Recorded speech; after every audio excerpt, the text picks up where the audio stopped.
Bienvenidas, bienvenidos a Philosophy Pods y en particular a la segunda de una serie de 3 entrevistas que hemos decidido realizar a familiares de personas que acabaron perdiendo la vida por suicidio.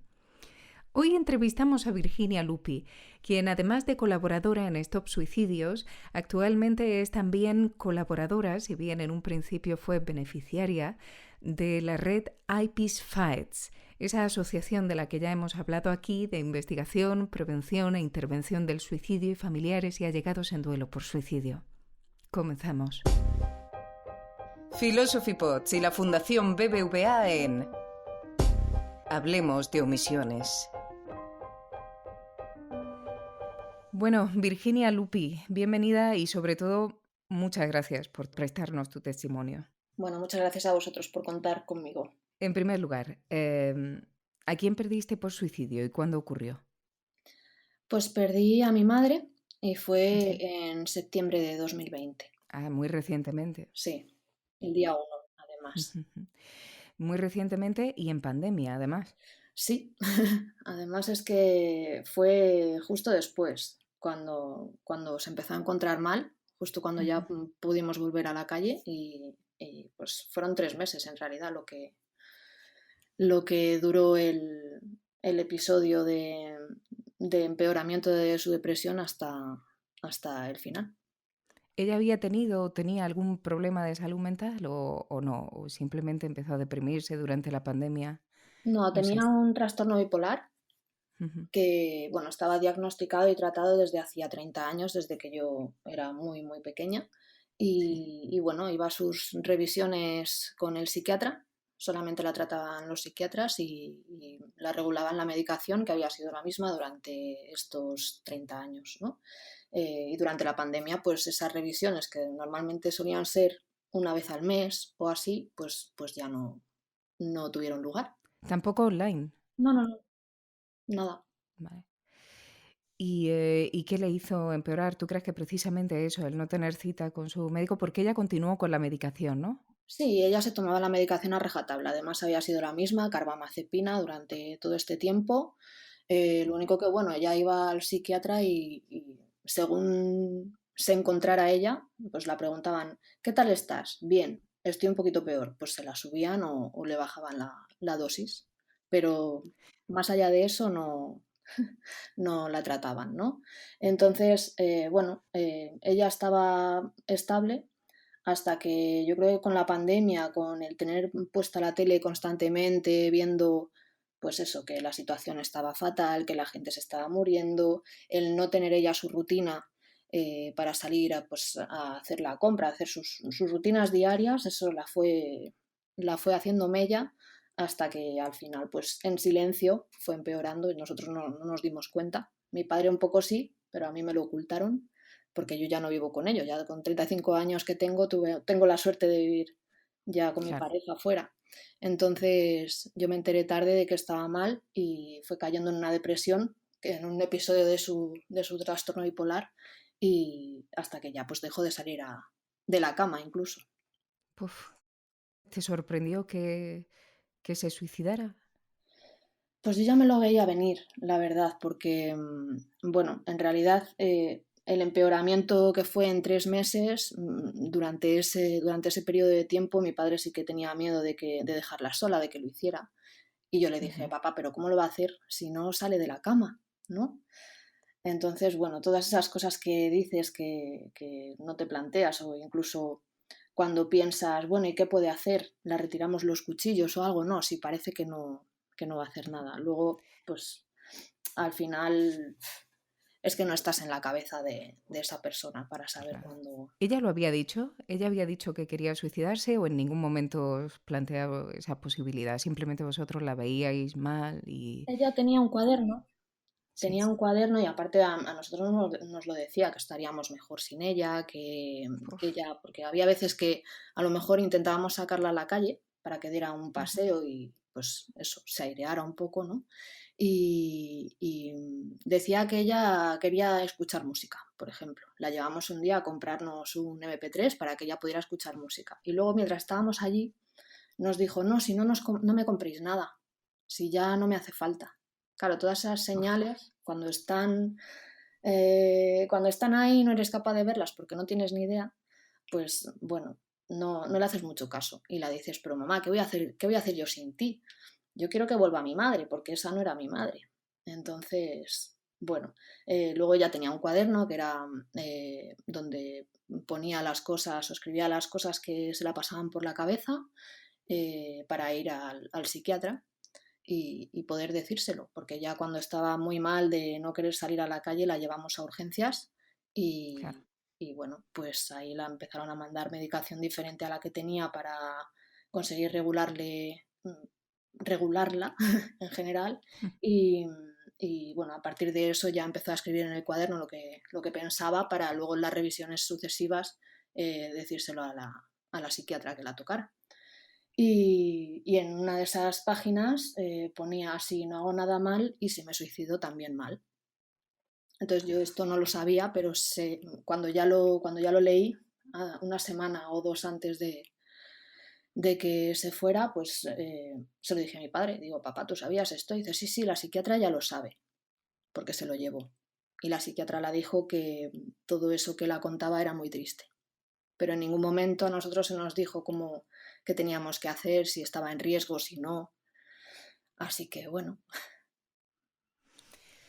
Vale, le dijo que era muy triste, pero con vosotros no hablaba sobre la manera de tratar a vuestra madre, entonces, no, no. o de qué hacer o cómo hacer. Nos decía que era una depresión, que tenía que pasar por ella y que, pues eso, que hiciera que tuviera una rutina de levantarse que en la cama no podía estar, que tuviera una rutina de hacer cosas, que si quería salir a pasear, que saliera, que si no, pues que no, y así, que era como un episodio por el que tenía que transitar y ya está. Ya. Y, bueno, ¿qué crees tú? Claro, me estás contando esto, diciéndome esto, claramente no era lo que necesitaba mi madre, ¿no? ¿Qué piensas tú que hubiese necesitado tu madre para salir adelante? Si es que hay algo, ¿no? Que hubieseis podido hacer o vosotros, o los médicos, o quien sea, para salir, para que ella saliese adelante, pero al final la cabeza de cada uno. Mm.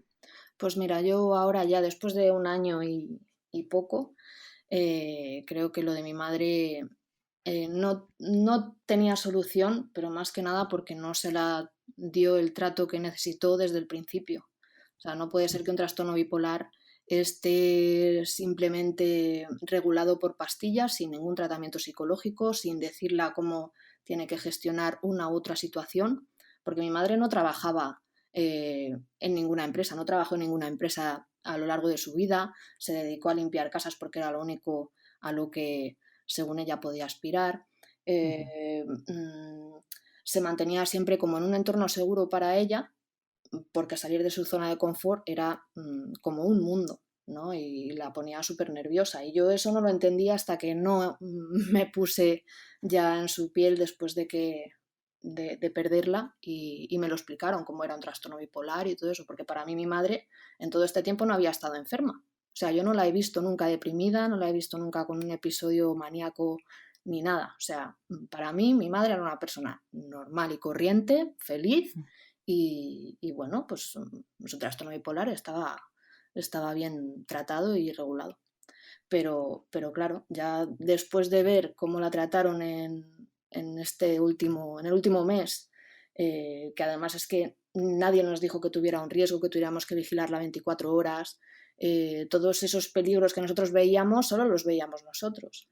Entonces intentamos ingresarla también, no había plazas, si había plazas luego nos decían que podría ser peor para ella. Ahora entiendo por qué, porque cuando normalmente si según he leído y he visto, si te ingresan en una unidad de psiquiatría, te Sí. ingresan con todo tipo de trastornos mentales o de problemas que tengan los demás. No hay ningún ala específica que sea solo para trastorno bipolar, para esquizofrenia, todo esto, ¿no? Ujú. Entonces, no sé si habría sido la solución, pero nosotros lo pedimos porque a lo mejor de esa manera mi madre habría durado un poquito más. Claro, lo que me estás diciendo es que cuando la medicación ya no es suficiente, como pasó en un caso tan, bueno, Mm, tan terrible y que continuamos un poquito en él, ¿no? Que es esto de la pandemia, cuando de repente todo cambia a tu alrededor y ya la medicación, pues por fuerte que sea, ya no te hace tanto efecto, mm, parece que el sistema ya no tuviese recursos. claro, no, es que no Y hay. entonces no derivan, no dieron nunca la posibilidad de derivaros a un psicólogo que la No, no, no, tratase nunca, no, no, no. os dieron esa Yo, posibilidad. yo se lo decía a mi padre porque digo, a ver, es que mi madre ya también es verdad que no estaba en condiciones de una terapia psicológica porque no atendía razones. O sea, primero habría Ujú. que estabilizarla con medicación para que ella pues luego pudiera eh, aprender a gestionar todo. Pero yo hablaba con mi madre y mi madre no era ella, era pues, según me explicó mi psicóloga, tenía una depresión catatónica, que es que no se enteraba de nada, estaba en su mundo, tú la decías A y ella pensaba en Z, o sea, no era ella. Entonces, la terapia psicológica en ese momento no habría servido de nada. Pero Vale. si la hubieran enseñado a gestionar todo antes de que todo esto pasara, pues no estaríamos pasando por esto nosotros ahora. Ya, pues sí. Mira, una cosa, tú todo esta, la historia de tu madre la publicaste en un tuit Sí. que la verdad es que es muy impresionante porque lo explica muy detalladamente desde el principio hasta el final y Mm, justamente al final hace referencia a una petición de Change.org mm, de, si yo no me equivoco, de Román Reyes, sí. efectivamente, Ujú, en el que se pide que cambie un poco el sistema de cómo se trata la salud mental en España, ¿no? Y sobre todo los recursos que se dedican a esto, porque los familiares y las personas, por supuesto, que padecen todo esto se sienten desamparadas, o eso es lo que dice él y lo que supongo que tú también, bueno, lo que me estás diciendo ahora mismo en esta entrevista. sí, Y total. en esa petición, y en esa petición él habla, entre otras cosas, del aislamiento que siente la persona que poquito a poco se va apagando, ¿no? Hasta Ujú. que decide suicidarse. ¿Eso lo notasteis también con vuestra madre? Su red social, la red que ella tenía, sus amigos, la gente con la que hablaba, por teléfono, por donde fuera, Mm. de repente dejó de ponerse en contacto con ellos, además de estar con vosotros, por supuesto, pero ¿sentisteis que ella empezó a aislarse poco a poco o no? ¿O en vuestro Tampoco es que caso no? tuviera mi madre una red social muy extensa. La verdad es que Ujú, en eso, además mi psicóloga me lo dice mucho, que yo tengo una red muy pequeña, porque mi familia somos, bueno, éramos mi madre, mi padre y yo, y luego pues yo el círculo que tengo de amigos, ¿no? Ella tenía, hablaba a menudo con su hermana, que vivía en Valladolid, pero más allá de eso, pues tenía dos o tres amigos que cuando ya vieron que mi madre se empezó a obsesionar con cosas, pues como el dinero, como es que todo está mal, no vamos a llegar a fin de mes, cosas así, ujú. pues dejaron de llamarla porque no sabían muy bien qué hacer. Ya. Entonces, esos dos o tres amigos que para ella habían sido muy importantes en los meses previos, pues también desaparecieron. Así que sí, yo cuando la llamé y Sí. cuando estaba en la cama, que me enteré pues porque la insistí y al final me cogió el teléfono, me dijo, es que claro, estamos tu padre y yo solos. Digo, bueno, pero me tienes a mí. Dice, no, no, no, no, no tengo a nadie más. Entonces, bueno, pues yo creo que ella también se aisló. Claro. Entonces piensas que eso es un factor importante, ¿no? Sí. Imagino, o un síntoma y un factor, ¿no? Quizás ambas cosas. Un Mm, factor porque cuando una persona empieza a aislarse, pues empieza a darle quizás más vueltas a la cabeza de las que debería darle. Estoy mm, diciéndolo de una manera muy, en fin, probablemente no sea la mejor manera de decirlo. mm. Pues eso, cuanto más aislado uno se siente, pues supongo que estas ideas se te pasan por la cabeza, ¿no? Sí, además que tenía, yo luego revisando sus cosas, porque me he obsesionado con buscar una carta de despedida o algo, que no he encontrado Ujú, nunca, pero bueno, pues buscando por ahí encontré el teléfono que puso en funcionamiento la Comunidad de Madrid de atención psicológica durante el COVID, lo ujú. tenía apuntado en una libreta, pero no llegó a llamar, nunca. Entonces Fíjate. ella es como que quería encontrar ayuda, no nos lo quería decir a nosotros para no preocuparnos, pero luego al final, pues yo creo que no la dio tiempo a, a pedirla. ¿Crees que pensó tu madre en la gente que la quería, que pensó en ti, que pensó en tu padre cuando lo hizo?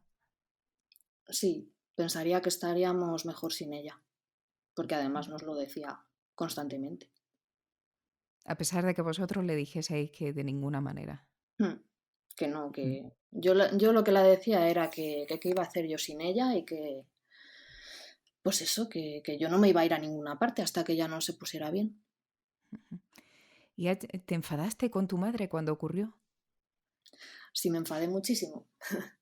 De hecho, bueno, ahora hay días que también me cabreo y no tenía puesta ninguna foto suya, puse una hace poco y cuando me enfado la doy la vuelta para no verla. Así Claro. que sí, Entonces no has llegado a reconciliarte todavía con ella o va por momento. va por momentos, sí. Porque ahora mismo mi vida ha cambiado mucho desde, desde aquel día 1 de septiembre y me cuesta asimilar que mi vida es ahora como es por esto. ¿Cómo ha cambiado tu vida? ¿Cómo cambió para ti? ¿Cómo afecta a una persona que vive esto? Y además es tan reciente, es que ha pasado un año Sí. desde que ocurrió. ¿Cómo ha cambiado tu vida en un año? Bueno, a mí me parece que 1 año es demasiado tiempo para estar todavía con esta montaña rusa, pero bueno, todo el mundo me dice que no y que es normal, así que yo es que soy muy impaciente. Pero bueno, pues mira, te voy a contar un poco, aunque puede sonar un poco, no sé, puede ser un poco de shock, pero yo es que lo digo muy abiertamente porque es una de las Sí. consecuencias que tiene el suicidio de un familiar, sea quien sea, es que el superviviente empieza a sentir una culpa tan brutal y una incertidumbre y un montón de preguntas que vienen a tu cabeza sin respuesta una y otra vez, que yo iba a trabajar a 1 hora de aquí, porque vivo en el Escorial y trabajaba en San Sebastián de los Reyes, casi, Sí. y yendo en el coche, pues eso era un viaje horrible, cada día, 1 hora de ida casi y 1 hora de vuelta. eh, Mi cabeza se volvía loca, no la podía detener, ¿no? Estaba todo el rato en bucle pensando por qué ha hecho esto, qué he hecho yo, repasando cada conversación que tuve con ella, qué pude haberla dicho, cuando salí a la terraza con ella la última vez, porque ya estaba con la mirada perdida y qué estaría pensando. Estaría pensando ya en acabar con su vida ahí. No sé, eran todo un montón de preguntas que no llevaban a ninguna parte, pero a mí me estaban consumiendo. Y bueno, esos viajes pues eran muy duros porque a mí pues me daban ganas de girar el volante y chocarme contra, yo qué sé, contra los túneles de la M40 Puf. al ir y al volver. O sea, yo decía, ¿y qué estoy haciendo aquí? Y luego me veía tengo un gimnasio en mi casa, en el garaje, y mientras estaba entrenando me quedaba así y decía, pues es que ¿por qué estoy haciendo esto? Y me imaginaba pues cómo acabar yo también con mi vida. Hasta que un día, dándome un baño, metí la cabeza debajo del agua para ver si se acababan esos pensamientos y no se acababan, pero bueno, me daban ganas de quedarme ahí debajo. Entonces ya hablé con mi psicóloga y me dijo, esto no puede ser, tenemos que trabajar en la culpa porque esto está muy mal.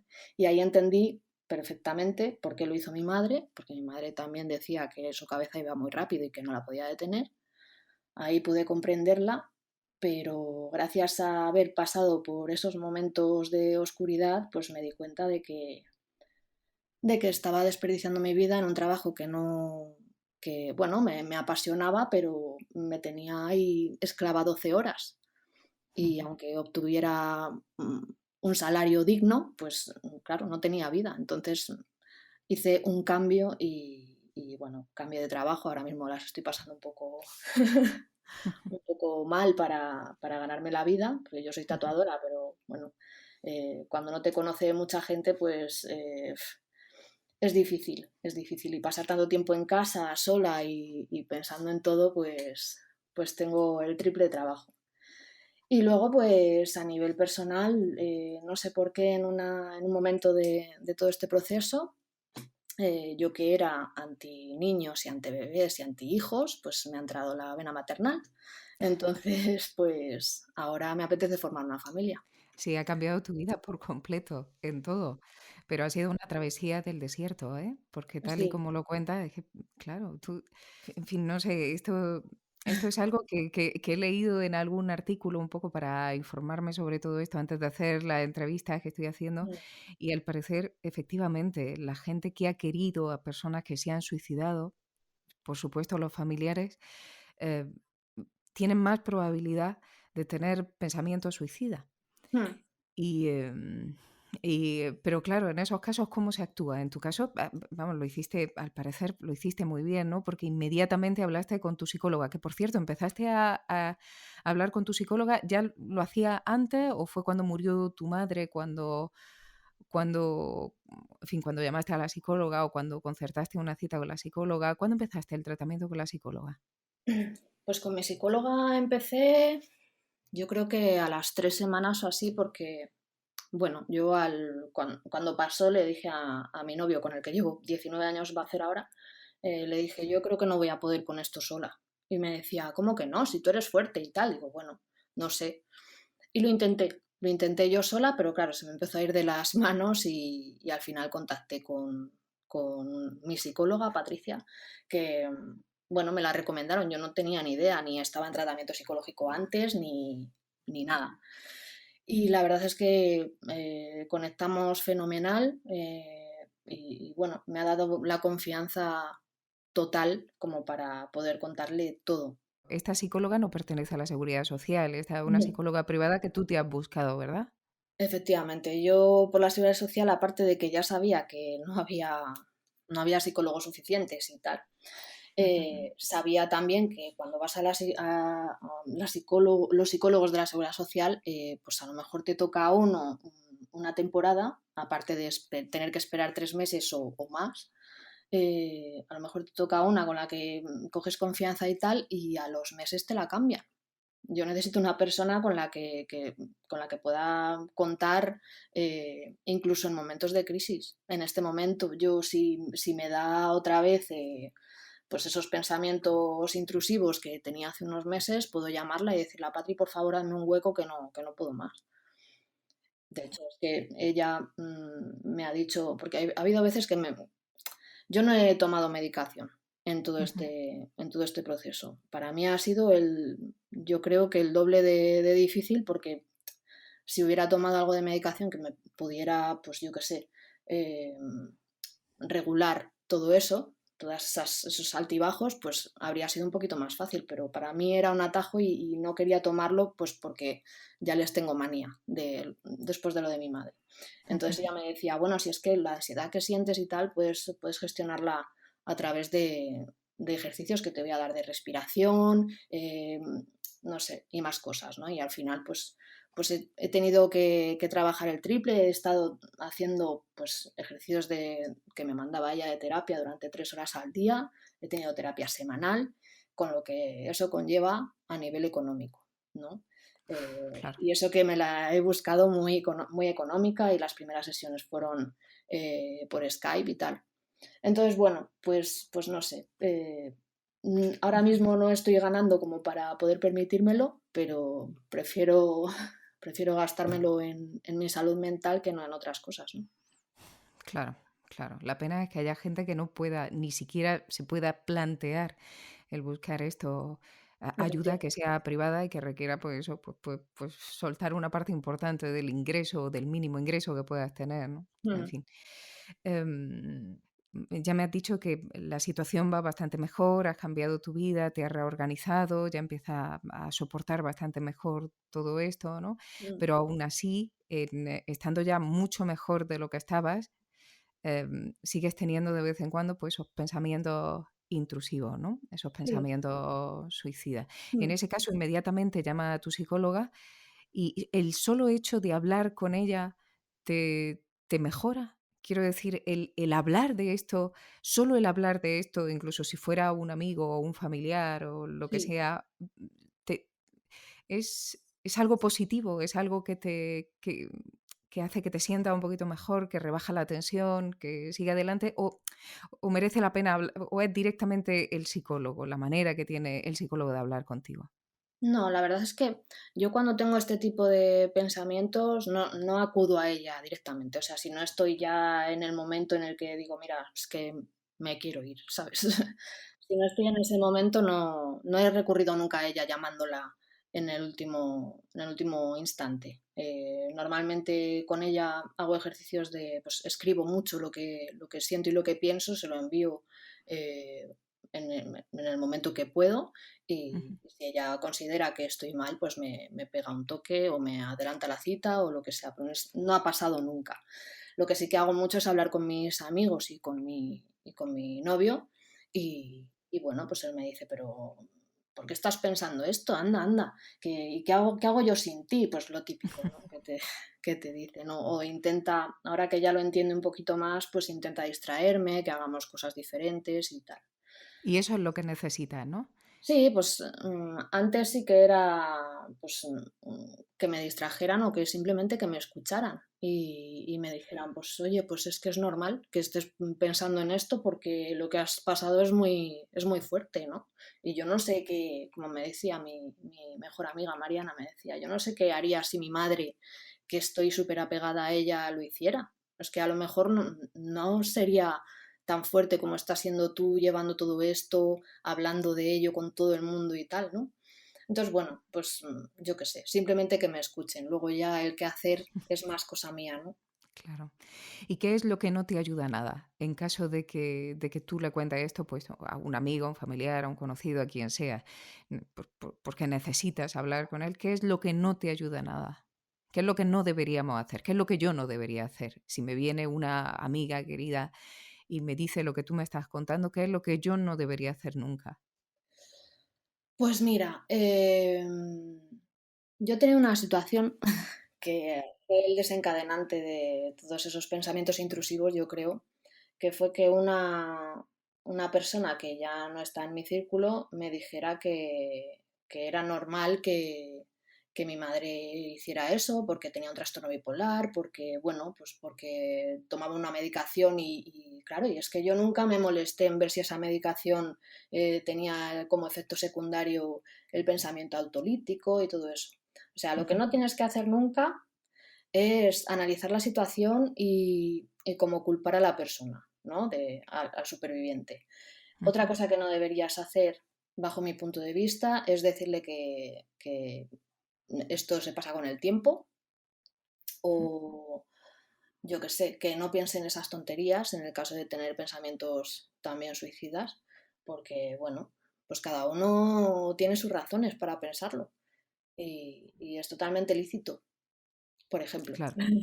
No, no, está muy bien, ¿eh? Porque probablemente cometería alguno de esos 2 Y errores. luego, pues eso, palabras vacías. A mí lo que más me ha ayudado son los abrazos. Yo antes no era una persona de abrazar. Yo daba abrazos de 2 segundos y palmadita en la espalda para que se me retiraran y ahora, en lugar de dar, bueno, pues sé que, bueno, vamos con mascarilla por la calle y tal, pero yo que soy ya de abrazos. Aunque no te conozca de nada, prefiero darte un abrazo que no 2 besos o chocarte el codo, ¿sabes?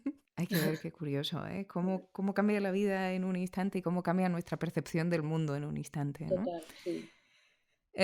Bueno, y además yo he llegado a ti gracias a la red IPIS en Madrid. ¿Cómo llegaste tú a esa red? Pues mira, yo en los días posteriores empecé a buscar información por internet pues del suicidio, de cómo prevenirlo, de qué me estaba pasando, porque para mí todo lo que me estaba pasando por la cabeza era, no sé, una locura, ¿no?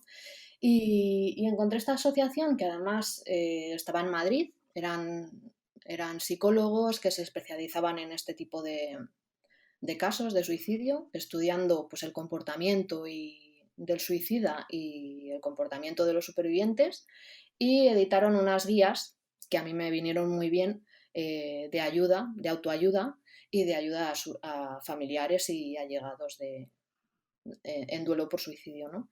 Y entonces leyendo esas guías, pues vi que tenían un email de contacto para poder contactar con ellos y pedirles ayuda, ¿no? O asesoramiento o lo que fuera. Y entonces escribí y puse mi número de teléfono y a los 2 o 3 días me contactó una psicóloga para preguntarme pues qué había pasado, si yo tenía pensamientos suicidas o tal. Y en ese momento, pues yo la dije, no, no, yo estaba súper cabreada. Pero bueno, luego vinieron, la verdad. Claro. ¿Echaste de menos que una vez que falleciera tu madre, las personas que habían tratado a tu madre te dieran una guía sobre cómo actuar, cómo moverte, no sé, te indicaran un poco o te arroparan, ¿no? Ahora que estamos hablando de abrazos, que nos has hablado hace un momento, que te arroparan un poco en el camino del duelo, tanto a ti como a tu padre, imagino. Pues mira, habría estado bien, pero mi madre tenía cita 2 días después de suicidarse con Ujú. el psiquiatra y yo no sé si en los registros o algo, no sé cómo va la cosa. Si cuando una persona fallece desaparece automáticamente de todo, de todos lados, ¿no? De toda la administración y tal. Sí. Entonces tenía cita 2 días después y luego revisando el móvil de mi madre no la volvieron a llamar para nada. A mi padre y a mí tampoco, ni al móvil de mi padre, que además era él el que llamó las últimas veces a la psiquiatra, porque como no la podíamos llevar, no la podíamos sacar de casa ni nada, pues las dos últimas citas fueron por vía telefónica, donde nos Ujú. decían que teníamos que esperar a que hiciera efecto la medicación, ¿no? Entonces yo no tengo contacto ya ni con el hospital ni con la psiquiatra de mi madre. Mi padre No ha tampoco. habido seguimiento, claro. No, Ya. para nada. ¿Y tu padre qué tal está? Pues mi padre, pues destrozado, Mm. porque mis padres tenían una relación que la quiero para mí, o sea, llevaban 37 años, de hecho, sí, 37 años juntos, bueno, casados y otros tantos de novios, ¿no? Y es que se querían un montón, iban por la calle cogidos de la mano, se despedían con un beso, estaban todo el rato abrazándose. O sea, que después de tanto tiempo una pareja esté así, o sea, mm, lo compro, Ya lo ¿no? creo. Entonces, pues imagínate, yo soy la única hija que tenían y pues ahora mismo el apoyo de mi padre, el principal apoyo de mi padre soy yo, Ujú. aparte de su trabajo. Claro. Claro. Bueno, y eso, la muerte de tu madre, la situación en la familia, la tristeza, tú que tienes estos pensamientos. Mm. Y aparte de todo esto, has llegado a, no sé, ¿has tenido alguna vez miedo de que vuelva a repetirse, no contigo, sino con alguien querido que tenga alrededor? ¿De repente esos miedos aparecen o Sí, no? yo he estado muy obsesionada con que mi padre fuera detrás. Ya. Y de hecho es que si no recibo un WhatsApp por la mañana de buenos días de mi padre, me cojo el coche y me voy a su casa a ver qué ha pasado. Sí, sí. Además es que como ahora vive solo y el único contacto que tengo con él es por teléfono, que vive a media hora de mí, ¿no? Pero no vivimos en el mismo pueblo. Entonces es eso, si no me da los buenos días, yo ya me emparanoyo. Claro. ¿Habéis hablado de esto? ¿Habéis hablado de lo ocurrido con tu madre los dos? ¿O Sí. habéis sentado y...? Sí, sí, y además, como al principio a mí me costaba muchísimo hablar de esto, y más con él, Ujú. pues le propuse que hiciéramos una especie de diario que guardamos en Google Docs, donde pues íbamos escribiendo un día uno, otro día otro y tal. Y a mí me ha servido también para que me contara cosas de mi madre que yo no sabía, pues de cómo empezó su trastorno bipolar, de la historia de mi familia y cosas de esas que, pues claro, ahora pues atando cabos digo, ah, pues mira, ahora entiendo mucho más. Pero claro, luego está el tema de, claro, pero si lo tengo que saber ahora que no está. Entonces, bueno. Bueno, pues son cosas que uno va aprendiendo, ¿no? Mm, sí, Cuando tenga su propia familia, pues sabrá qué cosas tiene que hacer y las que no, pues es que esto, sí. en fin. Y os sirvió ese diario, ¿no? Me dice, ¿empezasteis justo después o tardó un poco? Tardó un poco. Empecé yo mi terapia y cuando vi que él también, porque él es como yo, o sea, no se nos nota mucho, a no ser que estemos muy mal, que estamos mal. Y él, con la única con la que se derrumbaba antes era conmigo. Entonces, a lo mejor pasábamos un día más o menos bueno, comíamos juntos y tal, y ya cuando me despedía de él se me ponía a llorar y me decía que no podía con esto, que tal. Entonces, ya a la cuarta vez que me lo hizo, ya dije, mira, papá, yo no puedo con tu dolor y con el mío a la vez, Claro, te voy claro. a buscar ayuda porque no puedo.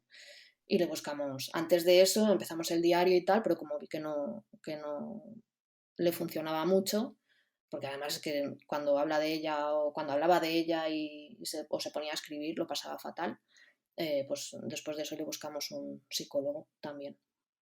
¿Y lo aceptó bien? Dijo que sí, Al que sin... principio fue un poco así a regañadientes, luego sí lo aceptó bastante bien, hasta el punto bueno, incluirle en una sección de salud mental en un programa que tiene él en la radio. Así que ¡Oh, qué bien! ¿En sí. qué programa? ¿Dónde está él?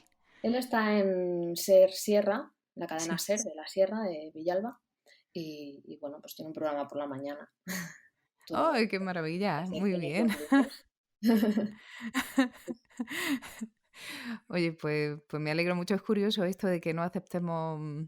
Me da la impresión, a mí me ha pasado, ¿eh? A mí me ha pasado en ocasiones el decir, no, pues que al psicólogo ya se va en el último recurso, uno tiene que estar muy mal, es terrible. Y sin embargo, no, pues todo el mundo se siente mal en algún momento y el tener una ayuda externa a la que, no sé, no le vas a generar dolor, como tú decías, tú tenías que soportar tu dolor y el de tu padre. Pues una persona externa que es un profesional a quien no le vas a causar dolor y que te va a ayudar a superarlo. Entonces es curioso Y ese rechazo. además las generaciones, yo creo, porque ahora pues sí, somos más de, bueno, si necesito ayuda, pues ya la pido, porque ahora estamos normalizando mucho eso, ¿no? Es decir, pues si me duele la cabeza, me tomo un gelocatil o una aspirina, y si es de la mente, ¿qué hago?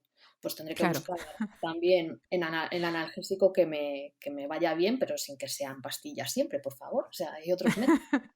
claro. Entonces, yo creo que es eso, y que también mi padre le cogió manía a los médicos, pues como se la cogí yo. Lo que pasa es que en mi caso la tirria es más hacia los psiquiatras que hacia los psicólogos, ¿no? Claro. Bueno, Virginia, pues me parece que ha sido un testimonio maravilloso. De verdad, mucha Ujú. suerte con todo. Muchas gracias por tu Bueno, testimonio de nuevo, porque ya te digo que me parece muy valioso. Y como te digo, mucha suerte. Ánimo. bueno, muchas gracias. Yo quisiera añadir también Sí. que después de todo, bueno, después de todo este proceso de montaña rusa, pues llevo ya bastantes meses colaborando también con la asociación Red IPIS, ayudándoles a, pues, si necesitan hacer algún evento o algo, pues les ayudo. Y también estoy colaborando con la plataforma Stop Suicidios para, bueno, les estoy ayudando a gestionar los mensajes que llegan de ayuda para poder darles recursos a esa gente, a esas personas que necesitan ayuda y no saben dónde acudir. Entonces yo les derivo a la asociación también diciéndoles, oye, pues mira, escribe aquí y ellos pues te pueden dar un asesoramiento dentro de sus posibilidades, porque ellos son psicólogos voluntarios y no están ahí 24 horas, pero bueno, en cuanto pueden, atienden.